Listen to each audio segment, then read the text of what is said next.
Halo sahabat Ayo Paham, senang sekali bisa berada di tengah-tengah kalian pada sesi ini. Pada sesi ini kita akan belajar tentang logaritma, di mana logaritma itu adalah kebalikan dari eksponen atau bilangan berpangkat. Untuk lebih jelasnya, mari kita simak penjelasan berikut.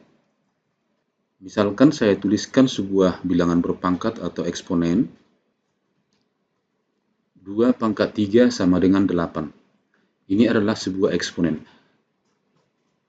Kalau ini kita tulis dalam bentuk logaritma, maka bentuknya menjadi 2 logaritma 8 sama dengan 3. Jika kita tulis bentuk eksponen yang umum, misalnya A pangkat B sama dengan P, maka ini dapat kita tulis dalam bentuk logaritma A logaritma P sama dengan B. Dalam hal ini A ini disebut bilangan pokok logaritma, P disebut numerus atau bilangan yang dilogaritmakan, B disebut dengan hasil logaritma. Sehingga sekarang kita kasih batasan-batasan dari bilangan pokoknya pertama. A lebih besar dari 0, A tidak boleh sama dengan 1. P lebih besar dari 0, atau dengan kata lain, P itu selalu bilangan positif. Kita ulangi supaya lebih jelas. A tadi disebut bilangan pokok, P disebut numerus atau bilangan yang dilogaritmakan, B adalah hasil logaritma. A adalah bilangan pokok logaritma, B adalah numerus atau bilangan yang dilogaritmakan, sedangkan B adalah hasil dari logaritma. Penulisan bilangan pokok logaritma selalu ditulis di atas kiri, misalnya 2 log 5, 3 log 10, 11 log 8, 12 log 5, dan seterusnya. Tapi biasanya kalau bilangan pokoknya 10, angka 10-nya tidak ditulis. Jadi cukup ditulis logaritma 5, artinya ini 10 logaritma 5, logaritma 7, ini artinya 10 logaritma 7, logaritma 100, artinya ini 10 logaritma 100, dan seterusnya. Nah, selain basis 10 atau selain bilangan pokok 10, maka harus ditulis. Ada satu bentuk logaritma yang lain disebut dengan logaritma natural, di mana bilangan pokoknya adalah E. Jadi penulisannya ditulis E logaritma P. Jika E-nya tidak kita tulis, maka ini ditulis menjadi ln P, logaritma natural dari bilangan P.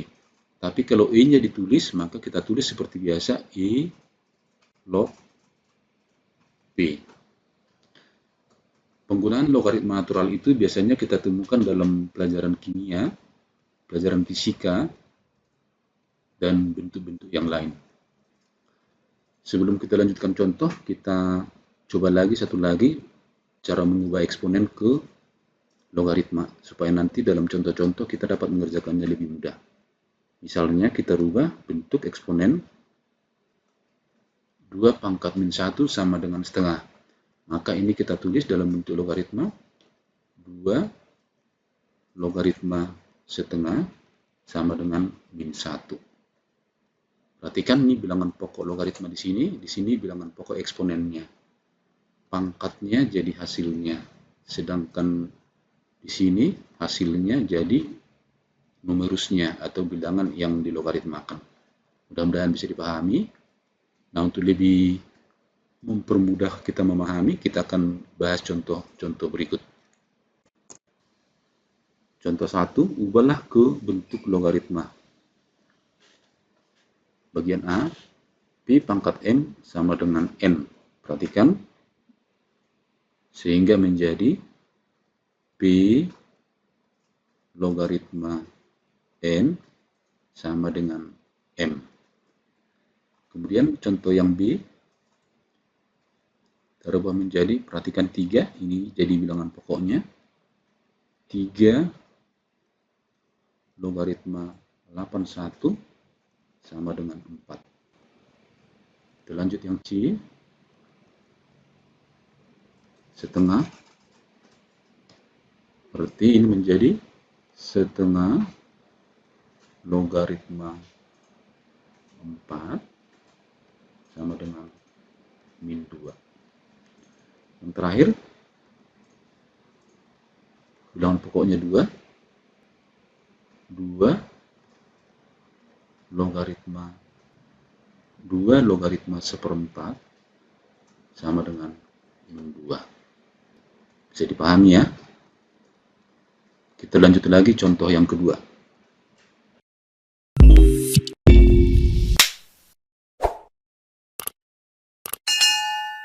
Menghitung nilai dari logaritma.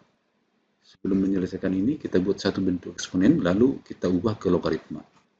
Misalkan 2 pangkat 4 sama dengan 16. Ini kita rubah ke logaritma, menjadi 2 logaritma 16 sama dengan 4. 16 ini kita rubah ke bilangan berpangkat, sehingga ini menjadi 2 logaritma 2 pangkat 4 sama dengan 4. Nah, sekarang 4 ini dapat dari 4 bagi 1, yaitu pangkat dari numerusnya dengan pangkat dari bilangan pokoknya dibagi. Sehingga dengan mudah kita dapatkan hasilnya adalah 4 bagi 1 sama dengan 4. Nah, dengan cara ini kita akan mencari hasilnya ini lebih mudah. Sekarang ini kita jawab, 8-nya kita rubah ke bilangan berpangkat dengan bilangan pokoknya 2.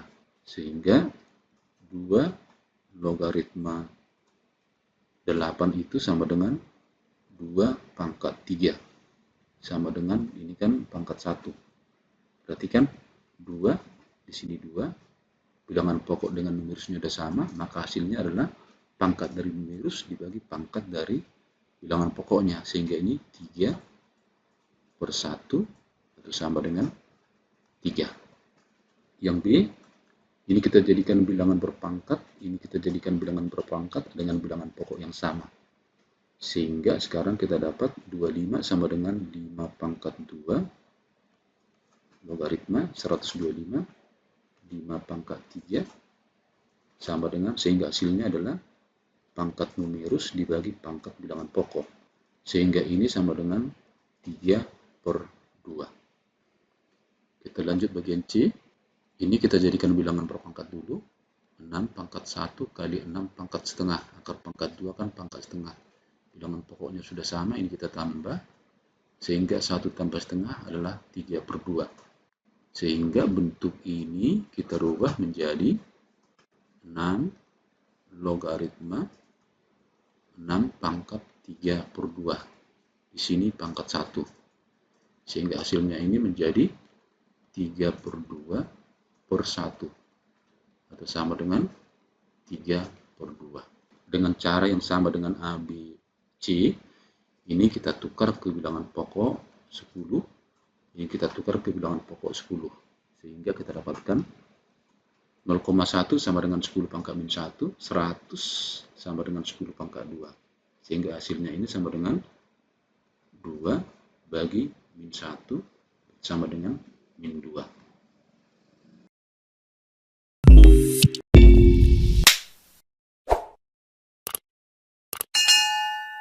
Supaya lebih jelas lagi, kita bahas contoh yang ketiga. Hitunglah yang bagian A, 3 log 1 tambah 3 log 3 tambah 3 log 27. Berarti numerusnya ini kita jadikan dulu ke bilangan berpangkat. 1 itu adalah 3 pangkat 0. Kenapa kita ambil 3? Karena ini bilangan pokoknya 3 ya. Sehingga ini kita rubah menjadi 3 pangkat 0, berarti hasilnya ini 0 dibagi 1. Sini kan 1 semua ya, pangkat 1. Sehingga 0 dibagi 1 hasilnya adalah 0. Sehingga di sini hasilnya 0 tambah ini 1, di sini 1, berarti 1 dibagi 1 sama dengan 1, tambah 1, tambah ini 3 bagi 1 sama dengan 3. Sehingga hasilnya adalah 4. Maka hasilnya ini adalah 4. Berikut yang B. Di sini karena tidak ditulis basisnya atau bilangan pokoknya, berarti ini adalah bilangan pokok 10. Maka ini kita tulis ini 10, 10, 10. Lalu ini kita jadikan ke bilangan berpangkat dengan bilangan pokok 10. Ini 10 pangkat min 1, ini 10 pangkat min 2, ini 10 pangkat 2. Maka sekarang kita tuliskan bentuknya menjadi 10 logaritma 10 pangkat min 1 tambah 10 logaritma 10 pangkat min 2 tambah 10 logaritma 10 pangkat 2. Nah, perhatikan di sini 10, 10, ini pangkat 1, berarti hasilnya ini min 1 bagi 1, sehingga hasilnya ini min 1. Dengan cara yang sama, hasilnya ini min 2, hasilnya ini adalah 2. Min 1 tambah min 2, min 3 tambah 2 sama dengan min 1. Sehingga ini adalah min 1. Selanjutnya yang C, kita jadikan bilangan pokoknya dulu. Ini kita jadikan bilangan pokok 2, 2 pangkat 2, yang ini 32 berarti 2 pangkat 5 pangkat sepertiga, ini 2 pangkat 2, yang ini 2 pangkat sepertiga, sehingga kita tuliskan di bawah menjadi bentuk.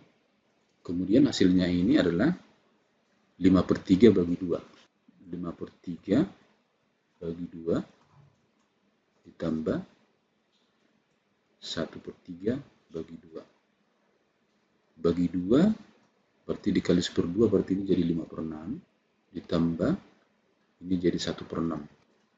5/6 tambah 1/6 6/6 atau sama dengan 1. Sehingga hasilnya ini sama dengan 1. Kita lanjutkan sekarang bagian D.